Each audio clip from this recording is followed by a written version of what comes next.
Afortunadamente no solo logramos consolidar al canal, sino su modernización. Ya tenemos señal abierta, tenemos instalaciones propias, estamos plenamente en la era digital, tenemos una de las mejores señales y logramos lo más importante, incrementar la audiencia y la credibilidad en los contenidos del propio canal del Congreso.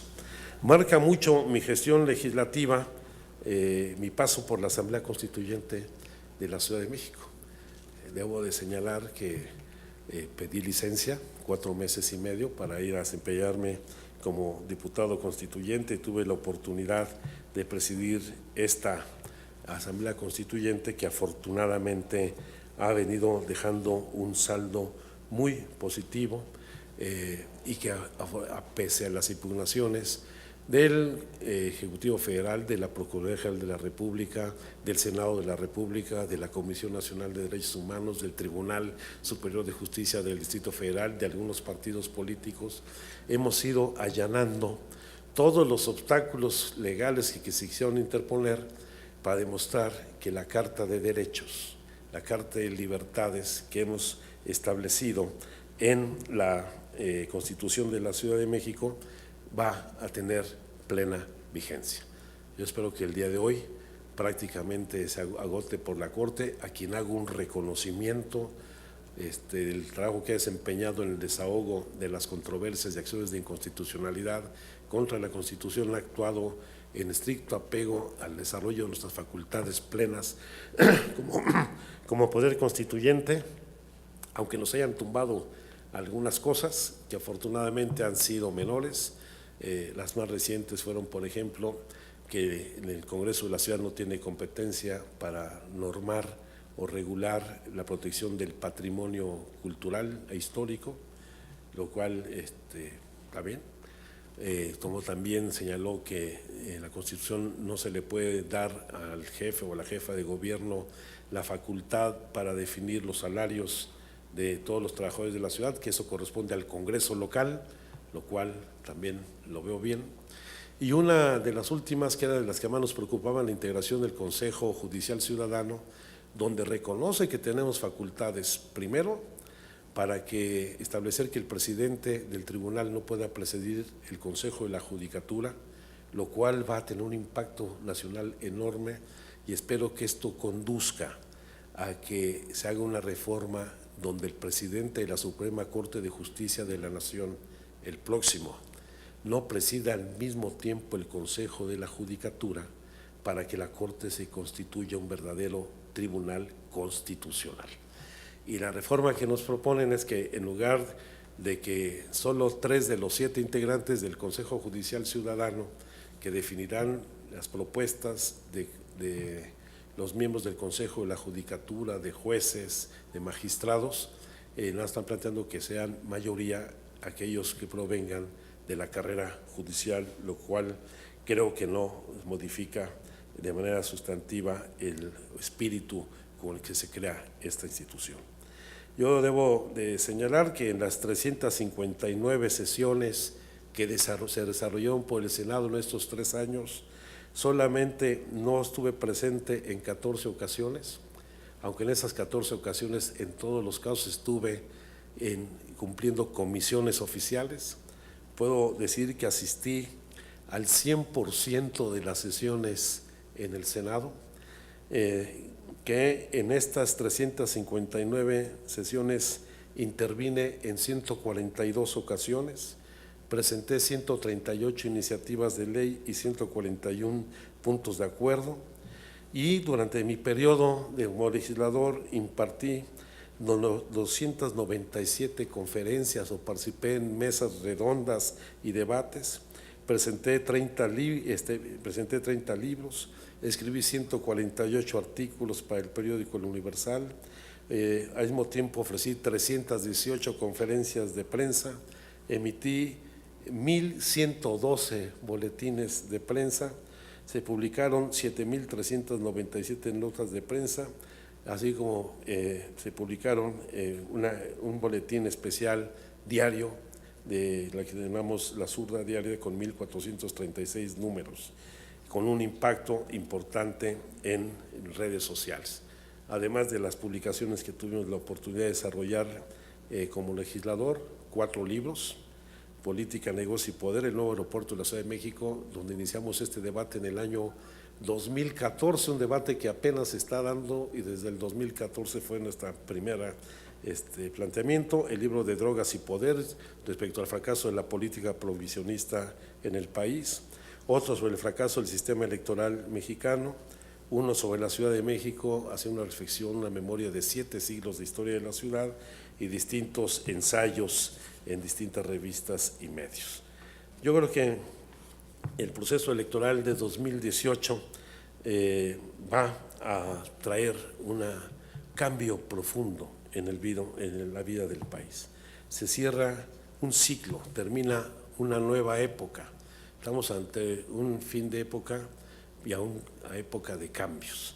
Yo espero que pues el nuevo Congreso de la Unión esté a la altura, aunque también estoy claro que si bien se ha conformado una nueva mayoría y esta debe ser una nueva mayoría democratizadora, el viejo régimen sigue vivo y todavía pasará mucho tiempo y habrá que hacer muchas acciones para que podamos lograr lo que fue el mandato emanado de las urnas, que no solamente es dejar atrás la corrupción, los privilegios, la falta de competencia, el abandono en donde se ha conducido a nuestro país, sino construir un nuevo régimen donde las relaciones, la mediación entre la autoridad y la sociedad tenga como objetivo el interés público, el bien común y no como hasta ahora ha sido el ejercicio indiscriminado y autoritario del poder. Yo aquí lo dejo, les vamos a entregar copia del mensaje político, todo lo que son las iniciativas, los puntos de acuerdo están en versión electrónica. Hay que decir que este informe lo envié en su oportunidad para que se publicara en la Gaceta Parlamentaria, está en la Gaceta Parlamentaria en la versión electrónica, claro que son como más de 300 cuartillas, por eso solamente estamos haciendo esta presentación y ahora iremos a asumir nuestras nuevas responsabilidades. En un periodo muy corto como diputado ante el primer Congreso de la Ciudad de México, quizá demasiado corto para lo que yo quisiera, y más adelante atenderemos la invitación que el presidente electo nos ha hecho para ir a hacernos cargos de la Subsecretaría de Derechos Humanos, Población y Migración en la Secretaría de Gobernación, donde esperemos que muchas de las causas que defendimos en el Senado, particularmente las vinculadas con derechos humanos, estemos dando la respuesta que no solamente las víctimas, sus familiares esperan de nosotros, sino lo que espera la sociedad de este nuevo gobierno que tiene frente a sí, además de una enorme expectativa en sus resultados, una responsabilidad mayor que la propia expectativa que representa nuestra llegada al gobierno federal. Yo les quiero agradecer a todos los medios de comunicación el acompañamiento, hicimos amistades con muchos de ustedes, algunos compartimos los 6 años, otros no, muchos de los representantes de los medios no tuvieron tanta permanencia en el mismo, pero yo quiero expresar mi reconocimiento a su trabajo, a su labor profesional, que no es nada sencilla y que estoy seguro seguirán cumpliendo no solamente con diligencia, sino con mucho profesionalismo. Estoy aquí a sus órdenes. Sí, senador. Le pregunta primero Diana Espinosa en el canal del Congreso. Gracias, senador. Muy buenas tardes. ¿Cómo estás? Gracias, muy bien, gracias. Bueno, si bien ya mencionó pues algunos de los logros que se tuvo, particularmente con su participación al interior de la Comisión Bicameral del Canal, sí quisiera saber pues qué pendientes quedan precisamente en este tema pues para la siguiente legislatura o la siguiente Comisión Bicameral. Yo creo que el reto fundamental del canal del Congreso es lograr una cobertura total en el territorio nacional a través de la señal abierta. Todavía no tenemos esa cobertura. Y si bien ya estamos en la mayor parte de las principales ciudades del país y quizá en casi todo el territorio a través de los sistemas de televisión restringida, hay que garantizar su presencia para que de manera gratuita se pueda acceder por todos los ciudadanos. Habrá que fortalecer la radio del canal del Congreso, valga la la contradicción, pero creo que debe consolidar mucho las transmisiones de radio, pasar de lo que es ahora por internet a una señal abierta. Yo creo que existen las condiciones para solicitarle al Estado mexicano una señal, una concesión en la materia para que pueda tenerse una cobertura ahora que se tienen pues los nuevos espectros con la modernización digital. Y el otro gran reto es la consolidación de sus contenidos. Yo creo que no solamente mantener la pluralidad en la programación, que es muy importante en lo que se refiere al desempeño y desarrollo de las actividades legislativas, la presencia de los distintos grupos parlamentarios, de los legisladores independientes, sino hay que fortalecer el desarrollo de contenidos propios que permitan fortalecer los valores de ética, de convivencia, de tolerancia y de participación de los ciudadanos en los asuntos públicos. Hola, Alejandro. Preguntarle, senador, bueno, ya hablabas un poco de esta transición que vas a enfrentar ahora, digo, de legislador a funcionario del gobierno de Andrés Manuel López Obrador, y preguntarte precisamente cuál sería, digamos, el plazo que establecerías para esclarecer este asunto, por ejemplo, de Ayotzinapa, o cuál es el objetivo en realidad, digamos, con respecto a la llamada verdad histórica, qué es lo que plantearía el nuevo gobierno, si se están poniendo alguna fecha, digamos, o algún objetivo particular en cuanto a tiempo, ¿no? De cuándo resolver este asunto, cómo resolverlo, si se podrá resolver, si seguirá en el limbo este asunto, si nunca sabremos qué pasó con los 43 de Ayotzinapa. Esa sería mi pregunta, Alejandro. Nosotros no tenemos un plazo establecido, sino más bien tenemos una ruta de trabajo que hemos venido construyendo con los padres, con las madres de los estudiantes desaparecidos de la Normal de Ayotzinapa y con el equipo de asesores, de abogados, de organizaciones sociales que nos han venido acompañando a lo largo de ya casi 4 años. Este domingo se cumplen 3 años y 11 meses de la lamentable noche de Iguala, estamos a un mes de que se cumplan 4 años y habrá que reconstruir mucho de la ruta que se perdió en la construcción de esta mal llamada verdad histórica. Y por supuesto, ahí vamos a atender en primer lugar la resolución de la sala del Tribunal Colegiado en la ciudad de Reynosa, Tamaulipas, que mandató la creación de una comisión de investigación y de la verdad en este caso. Y si bien ahorita existen alrededor de 80 controversias promovidas por el gobierno federal y distintas dependencias, ya se volvió afición del presidente de la República a controvertir las resoluciones. Lo cierto es que es una resolución firme, que es inatacable y que tendrá que atenderse. Y esta comisión de investigación y de la verdad tendrá que radicarse en lo que será la Fiscalía General, que espero que esto lo resuelva esta legislatura en su primer periodo de sesiones, la que va a entrar.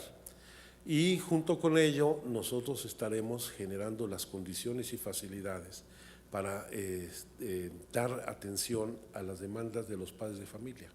Entre otras, por ejemplo, que continúen los trabajos del grupo interdisciplinario de expertos internacionales, que se favorezca la intervención y la presencia de las distintas agencias de la Organización de Naciones Unidas que han venido trabajando sobre el tema, atender las recomendaciones, la que ya emitió y la que está por emitir, a donde tenemos información, la Comisión Nacional de Derechos Humanos sobre la materia, y aquellos compromisos que nosotros vayamos estableciendo con los padres y madres de las víctimas.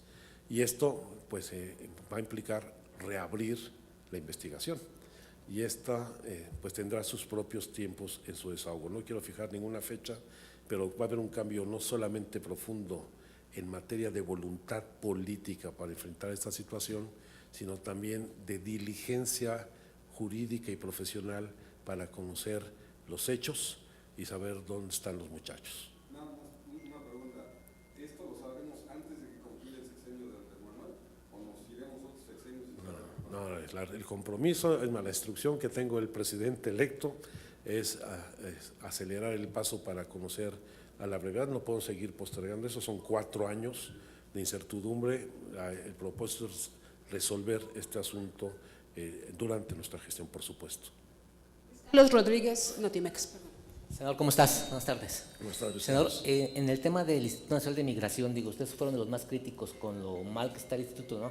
Incluso ya por ahí hubo una propuesta de una policía fronteriza que después se echó para atrás.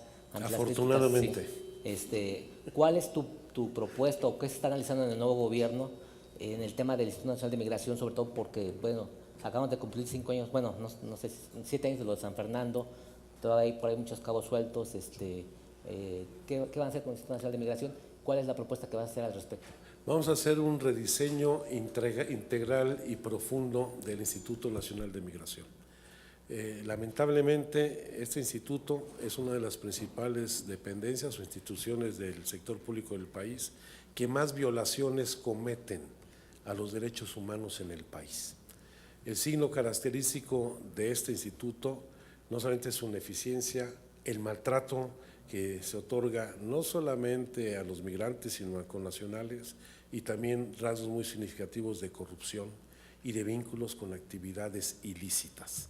Y este rediseño va a ir a una transformación profunda para, en primer lugar, poner desde la perspectiva de los derechos humanos la atención a los migrantes, quienes no van a seguir siendo tratados como delincuentes, no vamos a criminalizar a los migrantes, tendrán que tener un trato digno y respetuoso, entendiendo que las causas de la migración obedecen a muchos factores.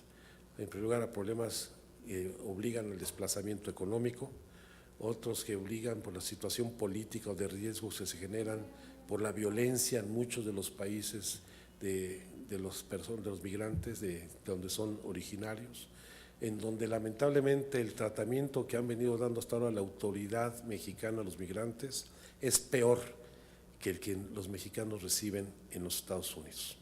Entonces va a haber un replanteamiento a fondo y esperemos lograr estos cambios en muy corto tiempo.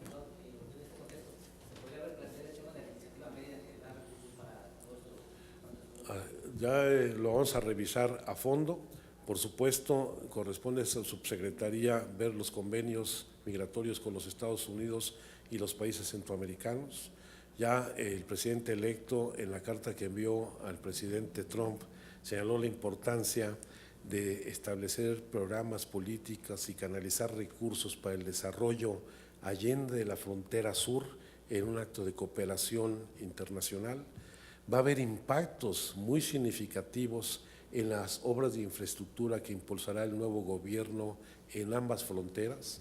No solamente es la declaratoria de la zona libre en la frontera norte al recorrer 30 kilómetros hacia el interior del país, las aduanas, con un régimen fiscal distinto en la disminución del IVA, el impuesto sobre la renta, el incremento del salario mínimo y la disminución del precio de las gasolinas, que va a tener un impacto muy significativo en esta región y en los flujos migratorios internos, sino también hay que tener claro que la construcción del ferrocarril Maya y el ferrocarril transísmico va a detonar un ritmo de crecimiento económico en esta región que alcanzará a América Central, pues seguramente mucha de la fuerza de trabajo en estas obras será centroamericana. Lo pongo como los nuevos fenómenos que estaremos enfrentando. Buenos días, senador. ¿Cuáles serían, a su juicio, los 3 puntos cardinales de la nueva política en materia de migración? ¿Y cuál sería la atención hacia el Triángulo Norte, que es exactamente el expulsor de toda los migrantes, ¿no? Y cómo se va a convertir el fenómeno migrante, que usted ya dijo que ya no se va a criminalizar, pero ¿cuál será ese nuevo aspecto? ¿Nos podría adelantar? Sí. Pues la primera es una orientación para pasar de una visión de seguridad nacional, que eso es lo que supuestamente ha argumentado la aplicación de todas estas políticas persecutorias y deportadoras de los migrantes, a una visión de derechos humanos. Hay que entender la movilidad de las personas como un derecho y reconocer los derechos que por su condición de ser humano tiene todo mundo. Y uno de estos derechos es el al desplazamiento y a la migración. Entonces, aquí vamos a dejar la vieja noción que se preocupa por la seguridad nacional, no de nuestro país, sino de los Estados Unidos. No va a obedecer a la política o al interés de los Estados Unidos, sino a la política de nuestro país y al desarrollo de la región. Dentro de este tratamiento vamos a dignificar el trabajo del Instituto Nacional de Migración. No podemos seguir viendo las estaciones migratorias como centros de reclusión, no son cárceles, y mucho menos para tener ahí a niños, ya sea acompañados o solos, en calidad de detenidos. Hay que hacer valer la ley migratoria, donde en los casos de los menores de edad deben tener un tratamiento distinto y dignificar la atención, no solamente en las estaciones migratorias, en los puntos fronterizos e incluso en los propios aeropuertos del país, porque las vejaciones no se dan solamente en los retenes de migración, que no tiene por qué haber en el interior de la República cuando ya se ha pasado legalmente la frontera, sino que también las vejaciones en los aeropuertos es de un abuso enorme. Es más, en las estaciones migratorias hay detenidos hasta mexicanas y niños mexicanos. Esto no puede permitirse, como tampoco puede permitirse la enorme corrupción o vínculos de los agentes migratorios con grupos delictivos en el tráfico de personas, en la trata de personas, en las actividades ilícitas de contrabando, etcétera. Vamos a hacer una depuración profunda. Y la tercera, va a haber un rediseño con corresponsabilidad de la política migratoria. Tenemos que atender resoluciones internacionales como la Organización Internacional del Trabajo, donde estamos obligados al trabajo equitativo para que haya las mismas condiciones laborales entre el trabajador migrante y los mexicanos. Y miren que los mexicanos tienen condiciones sumamente precarias en su actividad laboral, y vamos a atender en un asunto de corresponsabilidad con nuestros países vecinos todo el tema migratorio. Queremos con los Estados Unidos un trato respetuoso. Cada vez son menos los mexicanos que emigran a los Estados Unidos. Ya la cifra se invirtió. Hoy la migración fundamentalmente es de Centroamérica a México. México ya dejó de ser hace tiempo un país de origen o de tránsito. Hoy somos país de origen, de tránsito, de destino y expulsor. Y estamos deportando más migrantes que los Estados Unidos de mexicanos hacia nuestro país. Aunque por supuesto todo el fenómeno de repatriación debe atenderse, porque no solamente se llega en la situación de desamparo muchos de los mexicanos, de las mexicanas que son deportados de los Estados Unidos, donde se dividen a las familias, donde tienen un trato especial a los niños que tienen nacionalidad norteamericana, por ejemplo, hasta los asuntos de identidad. Es gente que llega sin un instrumento de identificación, hasta generar condiciones para insertarse en el mercado laboral. Un fenómeno de esta repatriación tiene que ver con que está llegando muchos mexicanos de alto nivel de calificación. Por eso los desplazamientos se están dando básicamente a ciudades como Guadalajara, como Aguascalientes, Monterrey, las ciudades del Bajío. Hay trabajo. El asunto, igual que hay trabajo para los centroamericanos que buscan una opción en nuestro país. Y esto lo tenemos que ver con un asunto de corresponsabilidad y de cooperación internacional. En México. Senador, ¿cómo está? Buenos días. Son dos cuestiones. La primera tiene que ver con el caso de los 43.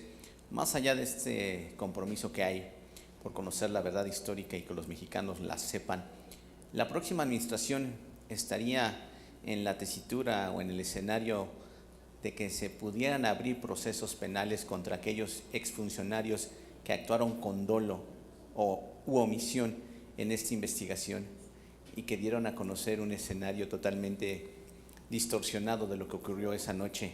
Así es. Y dos, ¿cuál va a ser la línea o la política migratoria hacia los ciudadanos de Venezuela? ¿Cómo va a actuar ahí el gobierno del presidente López Obrador? Sí. Bueno, en el caso, como lo señalé al principio, en el caso de la investigación de Ayotzinapa reabierta, va a ser un asunto de una comisión de investigación y de la verdad. ¿Qué significa esto? Que no solamente queremos conocer qué pasó, sino deslindar las responsabilidades con quienes se cometieron estos abusos de autoridad y estos delitos, e incluidos quienes hayan alterado el proceso de investigación. Si alguien alteró la escena del crimen, si alguien actuó bajo tortura, buscó testimonios bajo tortura, si alguien sembró pruebas, si alguien mintió y ocultó información, deberá ser sancionado. Cuando hablamos de reabrir la investigación, también implica no solamente conocer los hechos, sino cómo se desarrolló la investigación hasta ese momento, porque ocultar la información o alterar todo el proceso de investigación es un delito y tendrá que sancionarse. Y por supuesto con la población venezolana, como también con la población nicaragüense, que son los dos flujos migratorios que mayor crecimiento han tenido en los últimos meses en nuestro país, lo estaremos atendiendo por los distintos mecanismos, desde la gente que está solicitando su residencia en el país, quienes vienen como turistas, quienes están planteando su condición de asilo o de refugio en el país, le estaremos atendiendo en igualdad de condiciones que el resto de la población centroamericana. Pues ahora sí que la última y me fui. No, muchas gracias, fueron 6 años muy interesantes. Que muchas gracias.